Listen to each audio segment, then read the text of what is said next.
ఇది బౌద్ధ అభ్యాసాలు తత్వశాస్త్రంలోని ముఖ్యాంశాల సంక్షిప్త విశ్లేషణ. సరే, ఈరోజు మనం బౌద్ధ ఆలోచనల్లోకి కాస్త లోతుగా వెళ్దాం అన్నమాట. మన అనుభవాలు, మన ఫీలింగ్స్ని ఎలా చూడాలో, అసలు నిజమైన ఆనందం అంటే ఏంటో, ఇలాంటి కాస్త కాంప్లెక్స్ విషయాలను ప్రాక్టికల్గా ఎలా అర్థం చేసుకోవాలో చూద్దాం.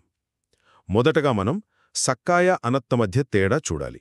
సింపుల్గా చెప్పాలంటే, నేను, నాది అనే ఒక గట్టి నమ్మకం ఉంటుంది కదా, దాన్ని వదిలించుకోవడం ఫస్ట్ స్టెప్.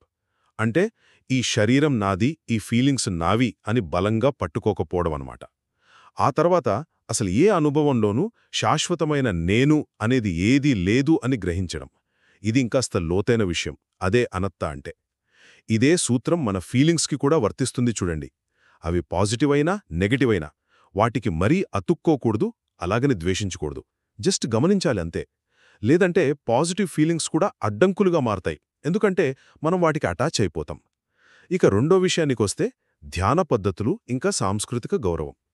ధ్యానం కొత్తగా స్టార్ట్ చేసేవాళ్లుంటారు కదా, వాళ్లకి మొదట్లో నచ్చిన, ప్రశాంతంగా అనిపించే విషయాలపై దృష్టి పెట్టడం ఏకాగ్రత పెంచుకోవడానికి బాగా హెల్ప్ అవుతుంది. అలాగే ఇంకో విషయం, వేరే కల్చర్స్ని గౌరవించడం చాలా ముఖ్యం. ఉదాహరణకు మయన్మార్ లాంటి దేశాల్లో బుద్ధుడి విగ్రహం వైపుగాని, సన్యాసుల వైపుగాని కాళ్లు చాచడం అగౌరవంగా చూస్తారు. సో అక్కడి సంస్కృతిని అర్థం చేసుకుని ఇతరుల పట్ల సెన్సిటివ్గా ఉండడం అవసరం. ఫైనల్గా నిజమైన ఆనందమంటే ఏంటి? అసలైన గొప్ప ఆనందమంటే కేవలం ఫీలింగ్స్ లేకపోవడం లేదా ఆలోచనలో ఆగిపోవడం కాదు.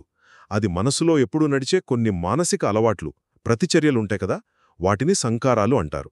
అవి పూర్తిగా ఆగిపోయినప్పుడు కలిగే ఒక సంపూర్ణ ప్రశాంతతే నిజమైన ఆనందం. ఈ మానసిక అలవాట్లే మన అటాచ్మెంట్స్కి, ద్వేషాలకి, మొత్తంగా మన బాధకు కారణం. వీటిని పూర్తిగా ఆపినప్పుడు వచ్చే ప్రశాంతతే రియల్ హ్యాపీనెస్. విముక్తి అంటే జీవితంలోని అనుభవాలను వద్దనుకోవడం కాదు, వాటిని ఉన్నవి ఉన్నట్లుగా, దేనికి అంటుకోకుండా, దేన్ని ద్వేషించకుండా జస్ట్ గమనించడమే.